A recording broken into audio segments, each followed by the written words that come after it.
My fiancé said, "My friends think you're not impressive enough for me. I should aim higher." I replied, "Then go ahead." That same day, I canceled the venue, the ring, everything, quietly. 2 weeks later, at 2 a.m., her closest friend called me crying. "Please pick up. Something happened at the bachelorette party, and it's about you." I'm Nathan, 34, and 3 weeks ago I was engaged to a woman who apparently thought I wasn't good enough for her social circle. The relationship ended in the most bizarre way possible, but I'm getting ahead of myself. I'd been with Amy for 4 years, engaged for 6 months. We met through work. She was in PR. I did project management for a mid-sized construction firm. Nothing glamorous, but stable and well-paying. We had what I thought was a solid relationship. We traveled together, had the same sense of humor, talked about having kids someday. Her friends always seemed nice enough when we hung out, though I noticed they had a tendency to talk about money and status more than I was comfortable with. The breaking point came on a Wednesday evening 3 weeks ago.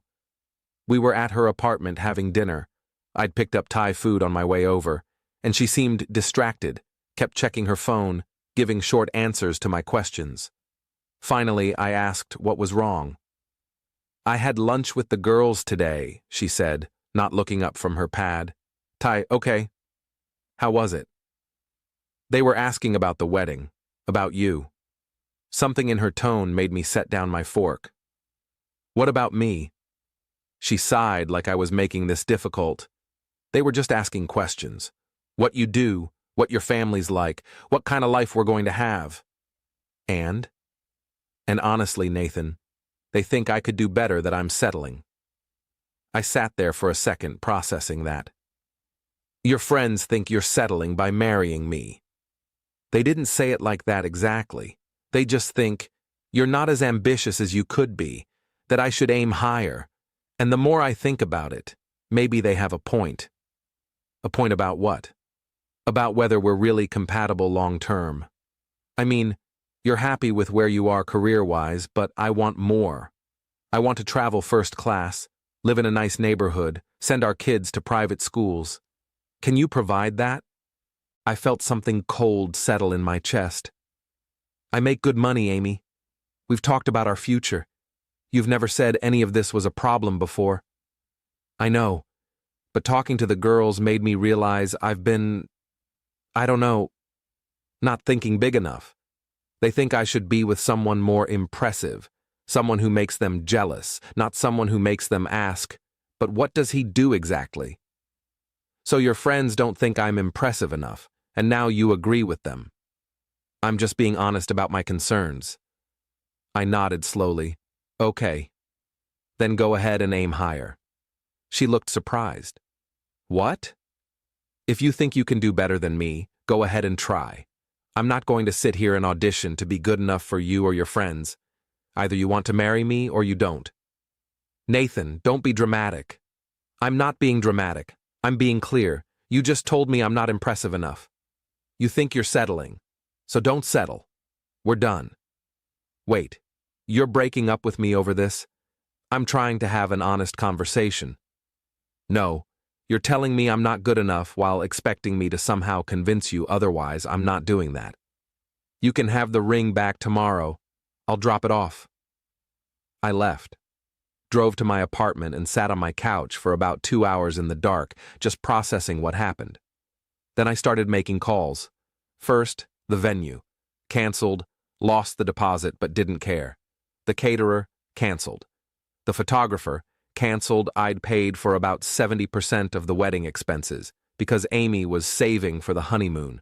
So most vendors had my card on file. I systematically canceled everything I could that night.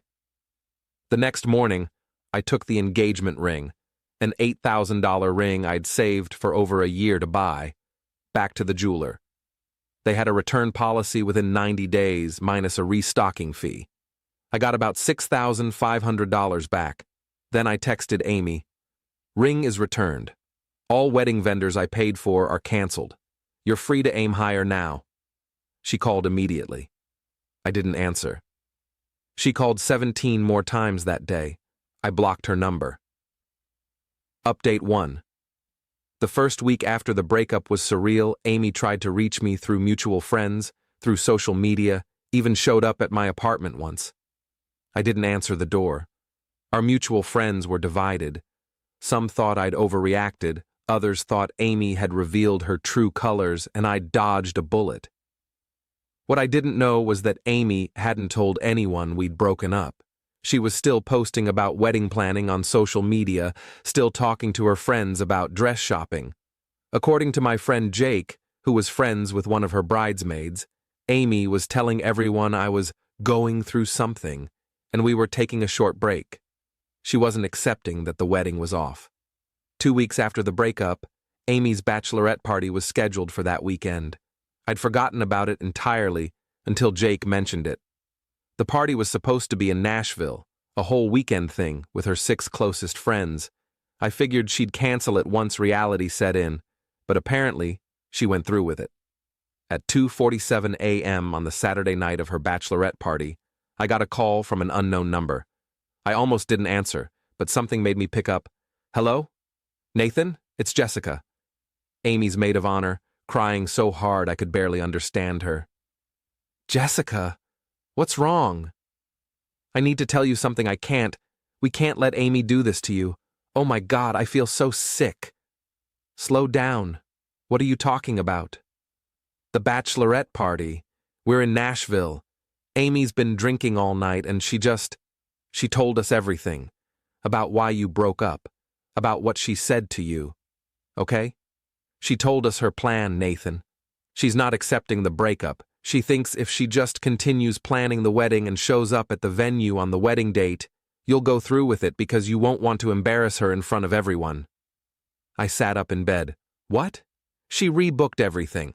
The venue, the caterer, everything you canceled. She's been using her credit cards and her parents' money. She told us tonight that she knows you were just upset and that on the actual wedding day, you'll show up because you love her. She said she's not letting you throw away what you have over one stupid comment. Jessica, we broke up. I told her we were done. I know, that's why I'm calling. She's delusional, Nathan. She thinks if she just pretends everything is fine, it will be. And her friends, these girls here, they're encouraging her. They keep saying you'll come around, that all guys get cold feet, that she just needs to be persistent. Where is Amy now? Passed out in the hotel room. But before she passed out, she said something else, something that made me physically ill. What? Jessica was crying harder now. She said if you don't show up to the wedding, she'll tell everyone you abused her, that she'll make up a story about why the wedding was canceled that makes you look like a monster. She said her friends will back her up, that no one will believe your side because she's more likable. I felt ice water in my veins. She said that? Yes, I swear to God, Nathan, I heard her say it. We all did. And most of these girls laughed like it was a joke. But I know Amy. She'll do it. She's so obsessed with not looking bad that she'll destroy your reputation to save face. Why are you telling me this? Because it's insane. You're a good guy. You didn't deserve what she said to you, and you definitely don't deserve this. I told Amy I thought she was wrong about you not being impressive enough.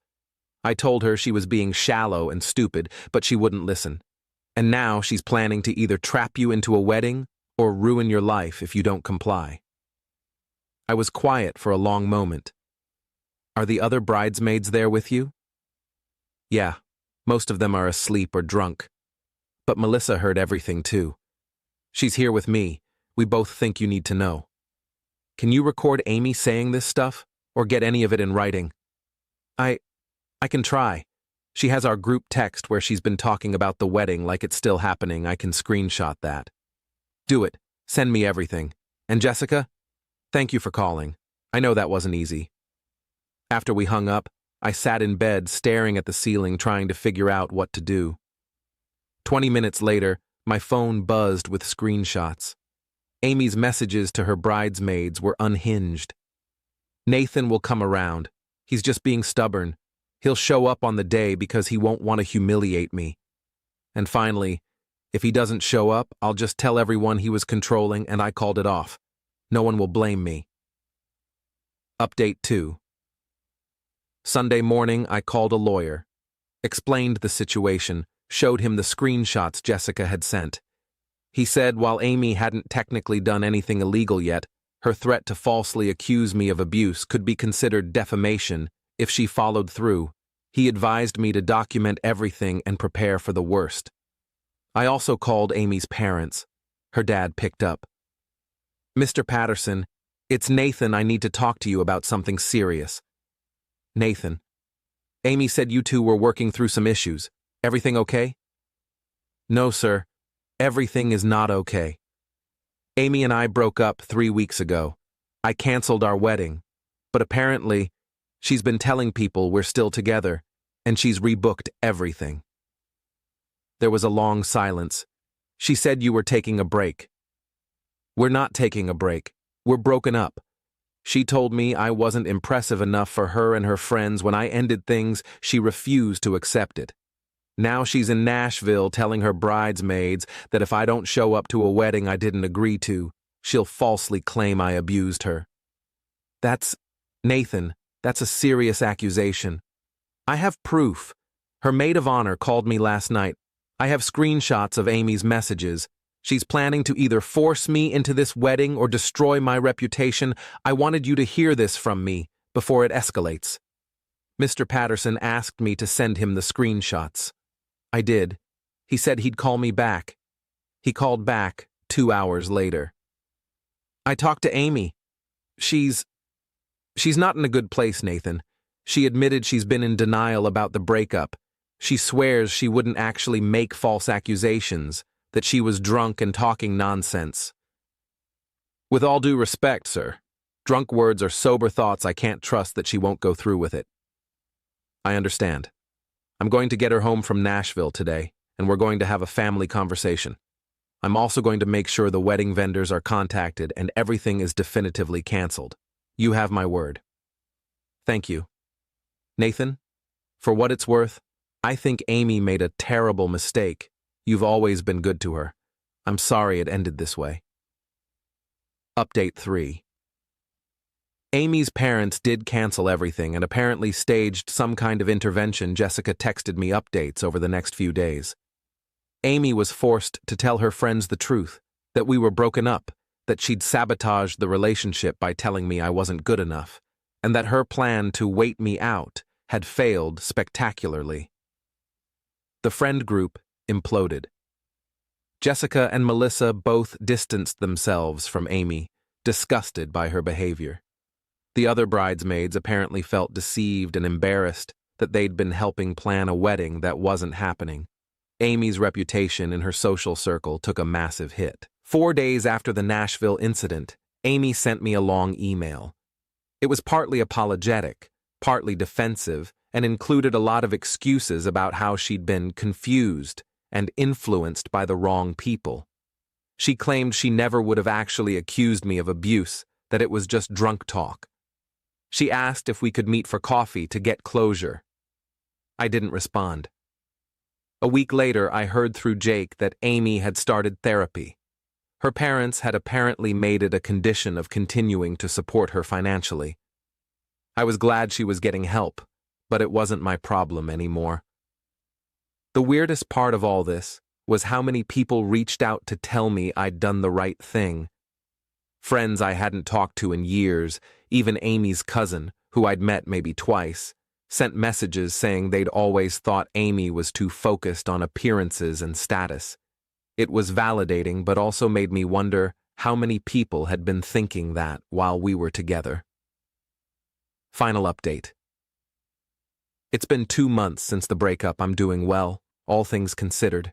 I've been focusing on work, started going to the gym more consistently, and reconnected with some friends I'd neglected during the relationship. Jessica and I have stayed in touch, just as friends. She feels guilty about not speaking up sooner about Amy's behavior. I told her she doesn't need to feel guilty. She called me when it mattered most. Amy moved to a different city about 3 weeks ago, got a job transfer according to Jessica. I think she was too embarrassed to stay here after everything that happened. The story got around, not because I told people, but because the bridesmaids talked, and it spread. In a city this size, that kind of drama doesn't stay quiet. I ran into one of Amy's friends from that lunch, the one who apparently started the whole "you're not impressive enough" conversation. At a coffee shop last week, she actually approached me. "Nathan, hi. Can I talk to you for a second?" "Sure. I just wanted to say I'm sorry.